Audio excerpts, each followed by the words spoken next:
జనగామ జిల్లా పాలకుర్తిలో మళ్లీ ఉద్రిక్తతలు చోటు చేసుకున్నాయి. తెలంగాణ తల్లి విగ్రహ ఏర్పాటుపై వివాదం రాజుకుంది.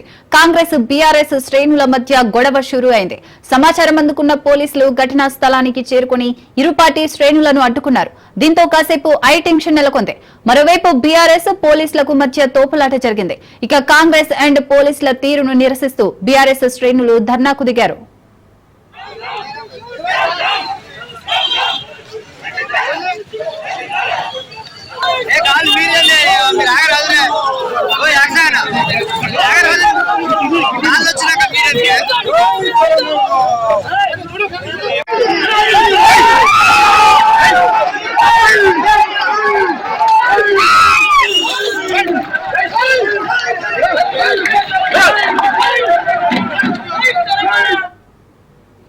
జనగామ జిల్లా పాలకుర్తిలో మళ్లీ ఉద్రిక్తతలైతే చోటు చేసుకున్నాయి. తెలంగాణ తల్లి విగ్రహ ఏర్పాటుపై వివాదం రాజుకుంది.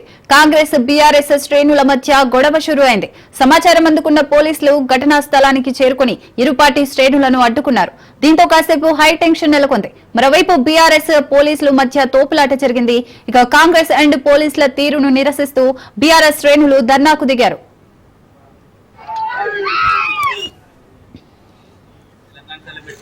రాజీవ్ గాంధీ పెట్టినా రాహుల్ గాంధీ పెట్టినా మాకు సంబంధం లేని విషయం. నేను చెప్పేది ఇక్కడ పాతది తెలంగాణ తల్లి రోడ్డు వెయిటింగ్ లో ఉంది. పోలీసులు భద్రపరిచిన కొత్తగా పెట్టేదానికి వాళ్ళ గవర్నమెంట్ జీవో ప్రకారం ఏదైనా పెట్టుకునేది మాకు వాళ్ళ చుట్టూ బొమ్మ చుట్టూ చుట్టూ 100 పెట్టుకునేది మాకు ఆదేశం కాదు.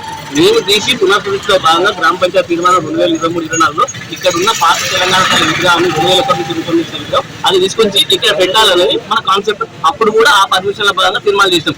ఇప్పుడు జీవో వచ్చింది కాబట్టి తెలంగాణ తల్లి వచ్చిందని మాకేం ఆపేషన్ కాదు. వాళ్ళు ఏదైనా పెట్టుకుని అక్కడ ఏం పెడతారని కాదు. మేము రూపొందించిన గద్దె, మేము పెట్టాల్సిన విగ్రహం టీఆర్ఎస్ పార్టీకి సంబంధించిన గద్దె తరఫున పెడుతున్నాం అనేది మా ఇంటెన్షన్. మా ఇంటెన్షన్ అది మా ప్రభుత్వం తరఫున పెట్టేది ఇది అఫీషియల్ ప్రోగ్రామ్ కాదు. అఫీషియల్ గా ప్రభుత్వం నుంచి వచ్చిన జీవో కాదు, ప్రభుత్వం నుంచి వచ్చిన విగ్రహం కాదు. అంటే మా సబ్మిషన్ చెప్తున్నాం.